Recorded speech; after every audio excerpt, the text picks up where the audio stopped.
Shaq went on the Stephen A. Smith show this week to shut down the narrative that LeBron's a ring chaser for signing with Philadelphia.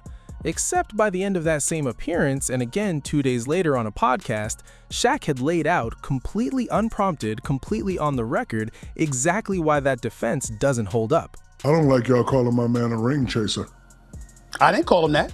Okay, I'm just checking. Okay. I don't think it's for him. See, it's funny to me that people that don't have rings are saying, "Oh, he's a ring chaser." No, he's continuance chasing.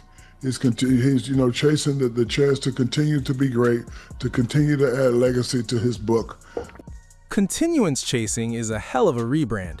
Chasing the chance to keep adding to your legacy is just ring chasing with a marketing degree. Shaq's not wrong that LeBron's earned the right to keep playing. He's just accidentally proving the exact point he thinks he's refuting. But the part of this Shaq actually seems most locked in on isn't LeBron at all. It's who's going to take the fall if this doesn't work. Oh yeah, He's the one with the pressure? Oh yeah. Not LeBron. I think it's LeBron. Joel Embiid. I think it's LeBron. It's LeBron. No, man, no.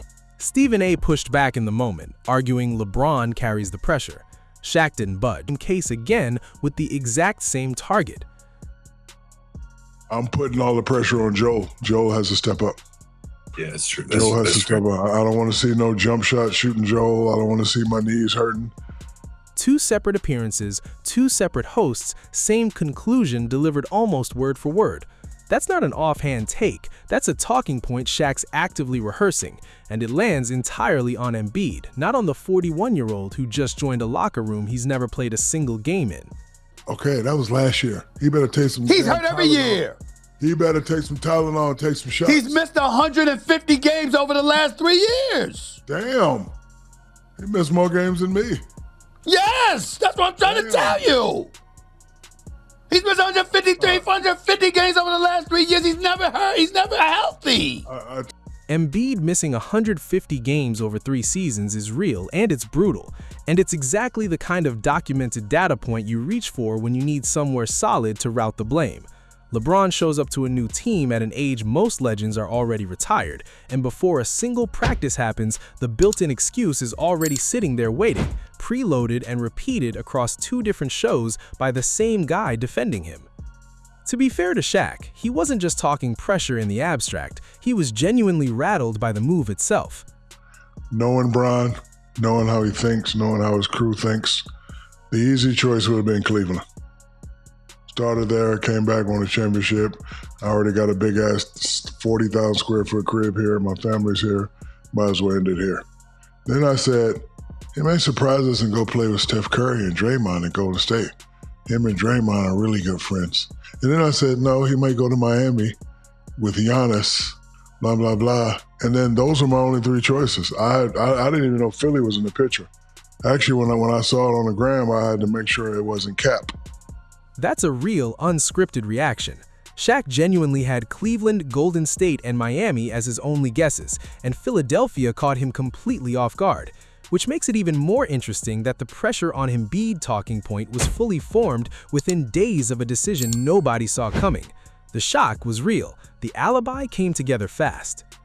I do, Malika. I do, because they are a team that's ready to win right now. That's Kendrick Perkins predicting a title inside LeBron's 2-year window, leaning on Rich Paul's quote that Philadelphia gives LeBron a new life. Winning is really, really hard. And just add water, adding 2 finals MVPs with no sweat equity. When you look at the Eastern Conference, it's really going to be hard to get out. I'm not saying it's not going to happen, but if I had to bet money, I would bet against it. Really difficult to win in the NBA. That's the same panel 90 seconds later comparing the roster to an overstuffed cookie recipe. Even the outlet airing the celebration segment couldn't fully commit to the story working. There's another cost to this framing Shaq flagged before he ever got to Embiid, and it's the one nobody's really talking about. However, I'm anxious to see how this team is going to work. The person I feel sorry for is Tyrese Maxey.